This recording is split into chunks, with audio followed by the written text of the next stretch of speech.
পেট দিয়ে কচু বেরিয়ে যায়, আর ভালো লাগে না শাক পাতা খেয়ে থাকতে। ভগবান কবে যে মুখ তুলে চাইবেন কিছু বুঝতে পারছি না। কি পাপ করে যে দুনিয়ায় এসেছিলাম।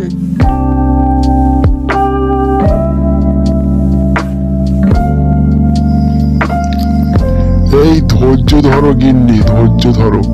কথায় বলে মেঘের পিছনে সূর্য থাকে। চিরজীবন তো আর আমাদের দুঃখ থাকবে না। একদিন না একদিন ঠিক সুখের মুখ দেখবো আমরা। আর কবে সুখের মুখ দেখবো জানি না। আদৌ সে পর্যন্ত বেঁচে থাকবো কিনা ভগবানই জানে। অবশ্যই বেঁচে থাকবে। বিধাতা চাইলে সব সম্ভব। কথাই বলে দুঃখের পরে সুখ আসে। দুঃখ যদি না আসে তাহলে মানুষ সুখের মূল্য কিভাবে বুঝবে বলো তো? তাই বলে এত দুঃখ আমি যা সহ্য করতে পারছি না। এদিকে ছেলেটা শায়না হয়ে যাচ্ছে, সামনে দুর্গা পুজো, কিভাবে যে জামা কাপড় কিনবো কিছু বুঝতে পারছি না। যারা দুবেলা দুমুঠো খেতে পায় না তাদের কাছে আবার দুর্গা পুজো। তাদের কাছে দুর্গা পুজো মানে বিলাসিতা ছাড়া আর কিছুই নয়।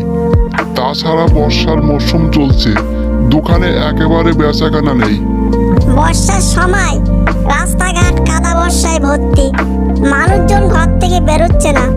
দোকানে বেচাকেনা কিভাবে হবে কিছু বুঝতে পারছি না। কি যে করব কিছু মাথায় ঢুকছে না। মাঠঘাটের কাজ নেব সেও উপায়ও নেই। বর্ষার জন্য পুরো কাজ বন্ধ হয়ে আছে। তাহলে এখন কি করবে? আমি যাই দেখি দোকানে একটু বেচাকেনা হয় কি। একেবারে না খেয়ে যাবে? দুটো কিছু মুখে দিয়ে যাও অন্তত।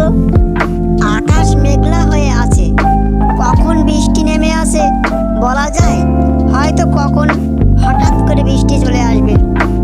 আমি দোকানে গিয়ে কিছু খেয়ে নেব কুনি। হাড়িতে যা ভাত আছে তোমরা মা বেটা খেয়ে নিও, ঠিক আছে? এখন আমি যাই।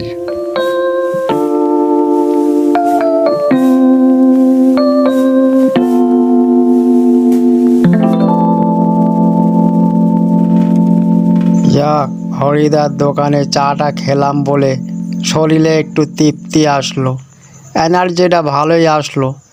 অনেক পথ যেতে হবে আমাকে, এখনো বহুত রাস্তা, বহুত পথ এখনো আমাকে হাঁটতে হবে।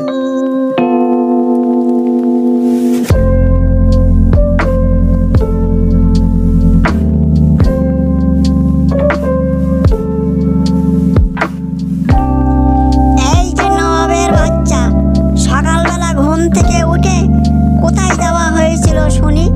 কোথায় যাওয়া হয়েছিল খেলতে শুনি?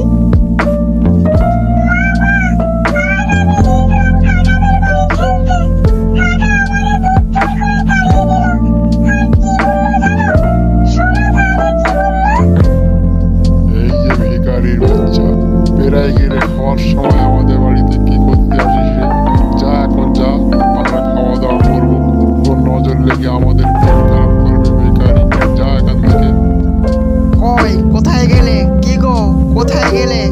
তাড়াতাড়ি ওই ঘর থেকে টোপলাটা নিয়ে আসো তো দেখি। তাড়াতাড়ি নিয়ে আসো, হিসাবটা করে নিই। তাড়াতাড়ি টোপলাটা নিয়ে আসো তো। এত ব্যস্ত কেন? কি হয়েছে কি? ও বাবা, এতগুলো টাকা তুমি কোথা থেকে পেলে গো? কোথা থেকে পেলে এতগুলো টাকা? আমি যেখানে কাজ করি ওখান থেকে একটু একটু করে নিয়ে এগুলো জমিয়েছি। কাউকে বলবে না, হ্যাঁ? কিছু হবে না তো? দেখো, আমার কিন্তু ভয় করে। বিপদ কখনো বলে কয়ে আসে না।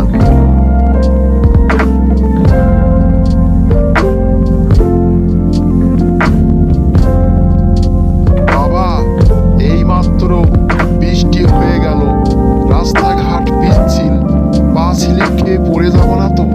আমার ভয় করছে বিশাল। কি যেন কি হয়ে যায়, সামনে বিশাল বড় নদী। বাঁচাও, ডুবে গেলাম, বাঁচাও, বাঁচাও, আমি ডুবে গেলাম, বাঁচাও, বাঁচাও, আমি ডুবে গেলাম, বাঁচাও।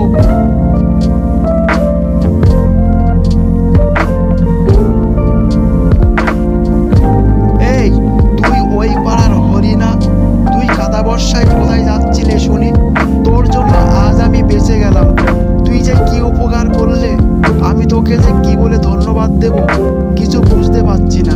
তুই একটু পরে আমার সাথে দেখা করতো, তোর সাথে আমার একটা জরুরি দরকার আছে। তোর মতন একটা সৎ মানুষ আমার দরকার ছিল। কই কি গো, দেখো কি নিয়ে এসছি, দেখো তাড়াতাড়ি আসো, দেখো কি নিয়ে এসছি। দক্ষিণ পাড়ার বাবু আজ নদীতে ডুবে যাচ্ছিল, তার জীবন আমি বাঁচিয়েছি, তাই সে তার ফ্যাক্টরিতে আমার একটা চাকরি দিয়েছে এবং পুজোর বোনাসও দিয়ে দিয়েছে। তাছাড়া আমাদের অভাবের কথা শুনে সে বাজার করেও দিয়েছে আমাদেরকে। ও বাবা, তাই নাকি? এবার আমাদের অভাবটা ঘুচবে। ভগবান এতদিন পরে আমাদের দিকে ফিরে তাকালো, বাঁচলাম বাবা। দাদা দাদা আমাকে একটু বাঁচাও দাদা, দাদা আমাকে একটু বাঁচাও দাদা, আমার পুজোর সময় কাজটা চলে গেছে দাদা, আমাকে একটু বাঁচাও দাদা, আমি পুজোর সময় না খেয়ে মারা যাবো দাদা, আমাকে একটু বাঁচাও দাদা।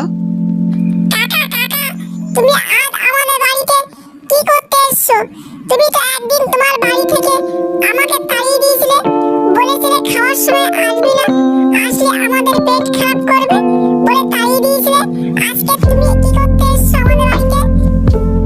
ওসব কথা ভুলে যাও বাবা, অমন করে কাউকে বলতে নেই বাবা, ভুলে যাও, ওসব কথা ভুলে যাও। কিছু মনে করো না বাবা, আমাকে তুমি ক্ষমা করে দাও, আমার অহংকারে সব পতন হয়ে গেছে বাবা। এবার পুজোর সময় তোর ফ্যামিলিকে নিয়ে আমার বাড়িতেই আসবি, সবাই একসাথেই দুর্গা উৎসব পালন করব।